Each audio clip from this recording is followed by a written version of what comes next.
네, 안녕하세요. 자, 이번 시간은 우리 이제 앞으로 화학연료 관리기사 필기 일반 화약학 강의를 진행할 시간입니다.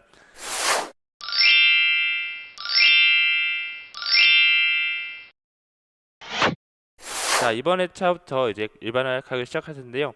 일반 화약학은 우리가 화학연료 관리기사 혹은 산업기사에서 공통적으로 들어가는 과목 중에 하나죠. 우리가 기사 같은 경우에는 총 5가지 과목 중에서 제1과목으로서 일반 화약학이 있고, 또 산업기사도 마찬가지로 제1과목으로서 일반 화약학이라는 과목이 있습니다.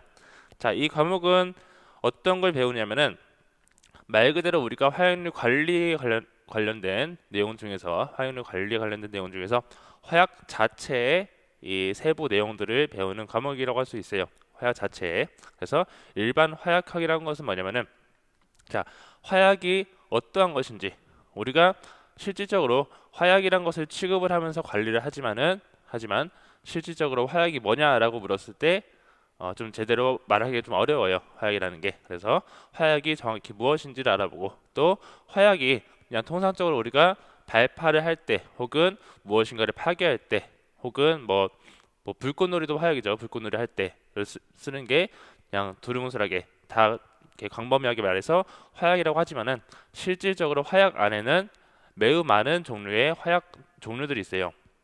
뭐 그냥 우리가 옛날부터 쉽게 말하는 뭐 다이너마이트라든가, 혹은 산업용으로 많이 쓰이고 있는 에멀전 폭약의 계열이라든가, 혹은 정밀 폭약 또는 불꽃놀이형 폭약도 있고, 혹은 군부대에서 이제 폭파 관련된 TNT라든가 작약 뭐 이런 것들처럼 매우 많은 종류들이 있는데, 그러한 종류들을 함께 배워보고, 또 각각의 화약의 명칭에 해당하는 특징들, 혹은 주된 성분들, 혹은 어떠한 원료를 통해서 이런 화약을 만들었는지, 또 그 성분들이 가지고 있는 특징들 혹은 특색은 무엇인지, 그리고 또 어떤 게 있냐면은 이제 제조 방법.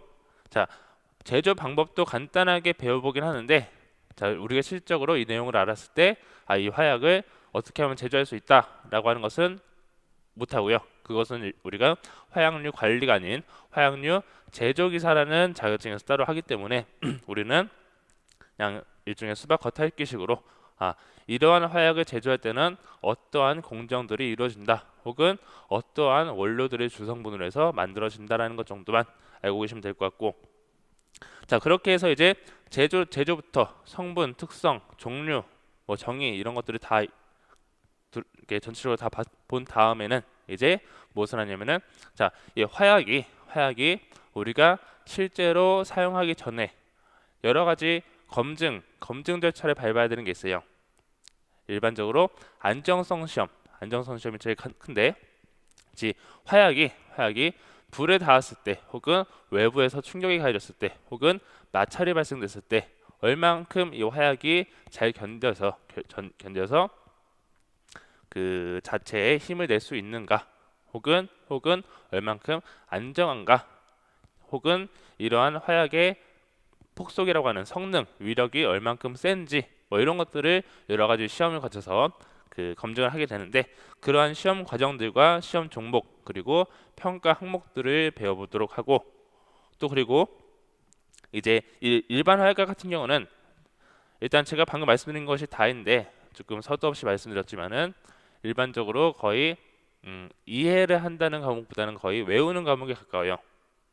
사실상 뭐 분류, 종류, 성분, 특성, 뭐 제조 방법, 시험 종류 이런 것들은 대부분 우리가 실질적으로 눈으로 보고 할 수 있는 것들이 아니라, 우리가 책을 통해서, 교재를 통해서, 혹은 문제를 통해서 봐야 하는 것이기 때문에, 대부분 이해를 하는 것보다는 사실상 우리가 암기를 해야 된다. 그래서 자, 우리 화약 관련된 시험 중에서는 암기 과목이, 제대로 된 암기 과목이 총 2가지가 있죠.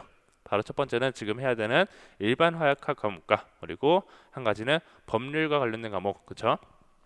이 2가지는 사실상 제가 이렇게 강사로서 어떻게 무언가를 크게 해드릴 게 없어요.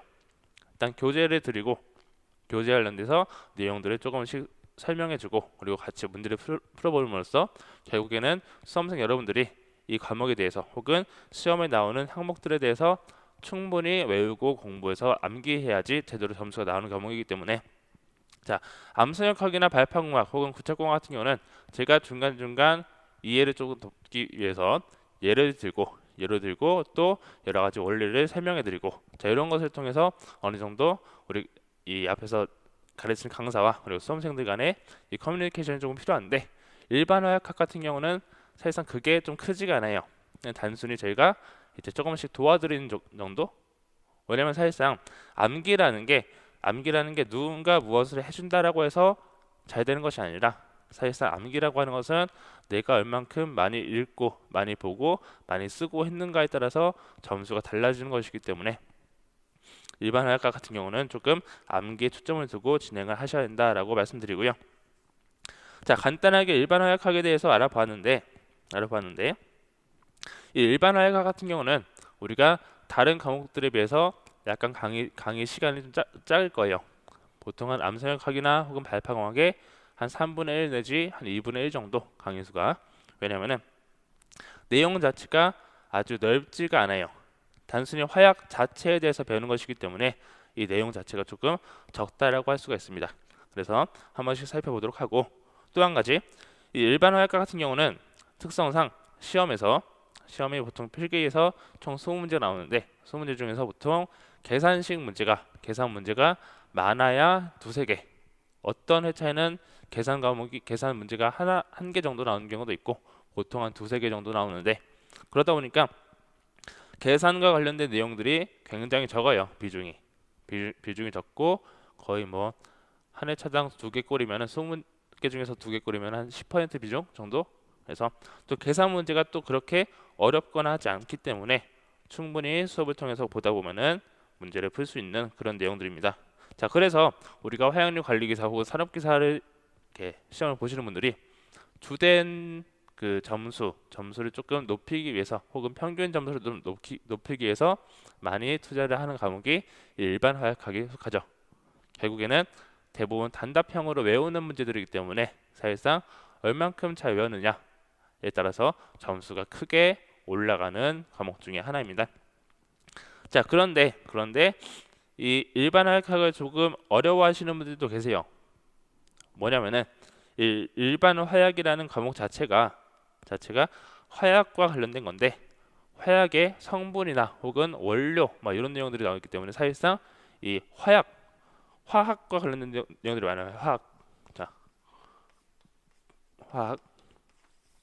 화학적으로 어떻게 반응을 해서 어떠한 물질들로 이루어진다라든가 뭐 그런 내용들이 많기 때문에 화학과 관련돼서 조금 어려워하시는 분들도 계실 텐데, 저 역시도 일반 화약학을 처음 공부할 때는 되게 어려웠어요.